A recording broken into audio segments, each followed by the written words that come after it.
So welcome student, स्वागत है आप सभी का हमारे चैनल पाठशाला पे। हम आ गए हैं एक और नई वीडियो के साथ। इस वीडियो में हम आपको बताएंगे कि कैसे करें नीट की प्रिपरेशन विद इन 30 डेज में। तो चलते हैं वीडियो के अंदर, चलिए शुरू करते हैं।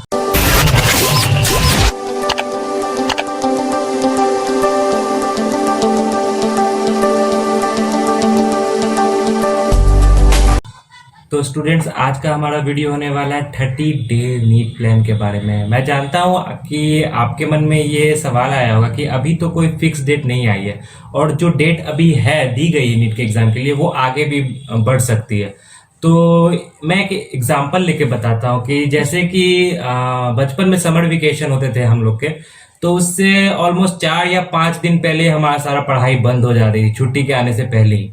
तो अगर आपके दिमाग में बैठ जाएगा कि एग्जाम और आगे डिले होने वाला है, डिले होने वाला है, तो पहले ही आपका सारा प्रिपरेशन बंद हो जाएगा एग्जामिनेशन के लिए, जो कि आपके पढ़ाई को बैडली इफेक्ट कर सकता है। इससे क्या होगा कि अगर आप 10 घंटा पढ़ते हो तो ये सोच के कि एग्जाम आगे डिले होने वाला है, डेट और आगे आएगी और आगे आएगी, आपका जो पढ़ने का टाइम है वो कम होता जाएगा। आप 5 घंटा पढ़ोगे, 6 घंटा पढ़ोगे, वो भी फुल कंसंट्रेशन के साथ नहीं पढ़ पाओगे। सो स्टूडेंट्स, इसलिए मैं आपको बोल रहा हूँ कि 30 डेज के अंदर ही अपना प्रिपरेशन कंप्लीट कर ले, क्योंकि ये हमारा ह्यूमन नेचर होता है कि अगर हम मुझे लगेगा कि नहीं अभी एग्जाम में काफ़ी टाइम बाकी है तो हमारी प्रिपरेशन में कमी ज़रूर आएगी।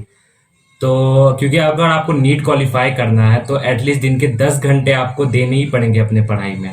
तो उसमें अगर कमी होगी तो फिर क्वालिफिकेशन में दिक्कत हो सकती है।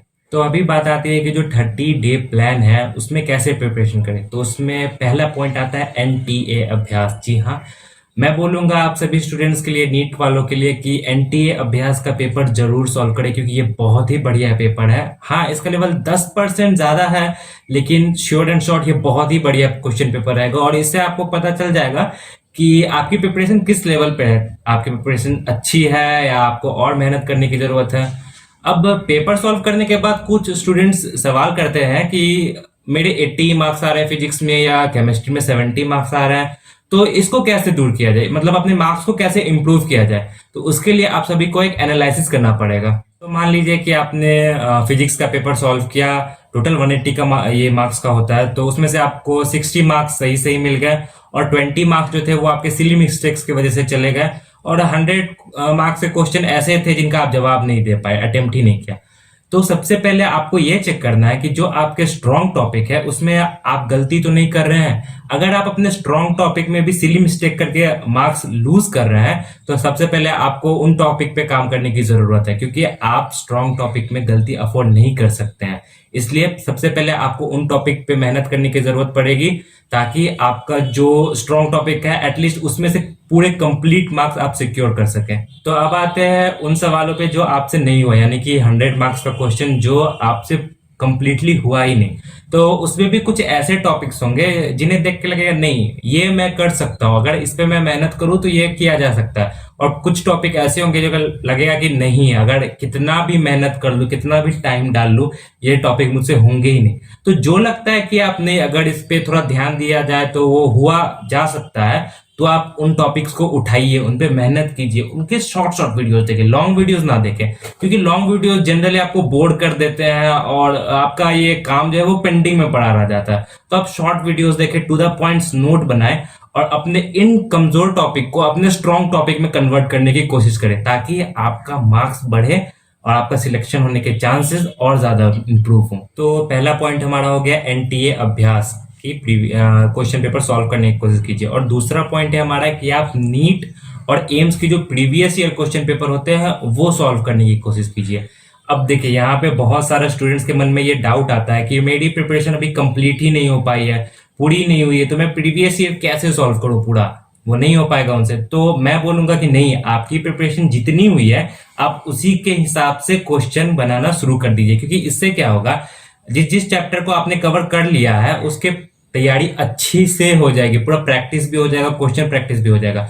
और जो चैप्टर्स आपने नहीं पढ़ा है एटलीस्ट आपको पता चल जाएगा कि उन चैप्टर्स में से किस किस टॉपिक से क्वेश्चन आते हैं। तो आपको सारा पढ़ने की जरूरत नहीं है, इससे आपका टाइम भी बचेगा और आपका स्कोरिंग करने का जो चांस है वो भी बढ़ेगा। तो आपको पता चल जाएगा कि नहीं, ये चैप्टर मैंने पढ़ा नहीं है लेकिन इस टॉपिक से सवाल पूछे जा रहे हैं, तो आप बस उन्हीं टॉपिक को कवर कीजिए ताकि आपका मार्क्स इंप्रूव हो सके।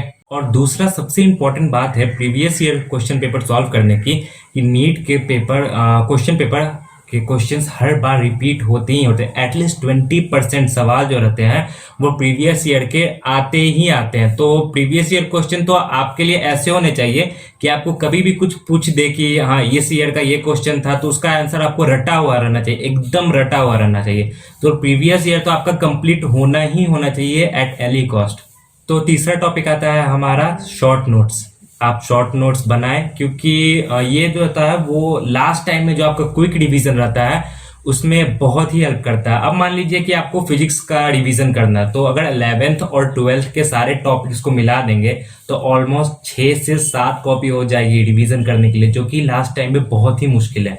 इसलिए आप शॉर्ट नोट्स बनाएं, हर चैप्टर के शॉर्ट नोट्स बनाएं, ताकि जो एग्जाम से 15 दिन 20 दिन 25 दिन पहले का टाइम है उसमें जो आप रिवीजन शुरू करते हैं वो आप शॉर्ट नोट से कर सकें, ताकि आपका जो रिवीजन है वो अच्छे से हो सके, बेहतर हो सके और कम टाइम में हो सके। तो आप शॉर्ट नोट्स जरूर बनाएं। और चौथा पॉइंट हमारा आता है कि आप जी मेंस के क्वेश्चन जरूर सॉल्व करें। जी हाँ, जो करंट ईयर के रहते हैं और जो प्रीवियस ईयर के भी रहते हैं, फिजिक्स के और केमिस्ट्री के, उसके क्वेश्चन जरूर सॉल्व करें। कि कुछ स्टूडेंट सोचेंगे कि मेंस के क्वेश्चन क्यों सॉल्व करें, क्योंकि देखिए मेंस का भी कोई कोई क्वेश्चन रहता है वो डायरेक्ट आ जाता है, पूरा सेम टू सेम क्वेश्चन पूरा आपके नीट के एग्जाम में कभी कभी पूछा जा सकता है और पूछा भी गया है। इसलिए मैं आपको कहूंगा कि मेंस के जो प्रीवियस ईयर क्वेश्चन है उन्हें जरूर से जरूर बनाएं। तो स्टूडेंट्स, आज के वीडियो के लिए बस इतना ही। उम्मीद करता हूँ आपको ये वीडियो पसंद आई होगी, तो इसे लाइक कीजिए, शेयर कीजिए। और एक वीडियो हमारे चैनल पे आने वाली है जिस वीडियो में हम आपको बताएंगे कि कैसे जो जिन स्टूडेंट ने 10th दिया है अभी, वो कैसे अपना स्ट्रीम सिलेक्ट करे, क्या करे आगे, क्या नहीं करे। तो इसके लिए हमारे चैनल को सब्सक्राइब कीजिए, बेल आइकन को दबाएं।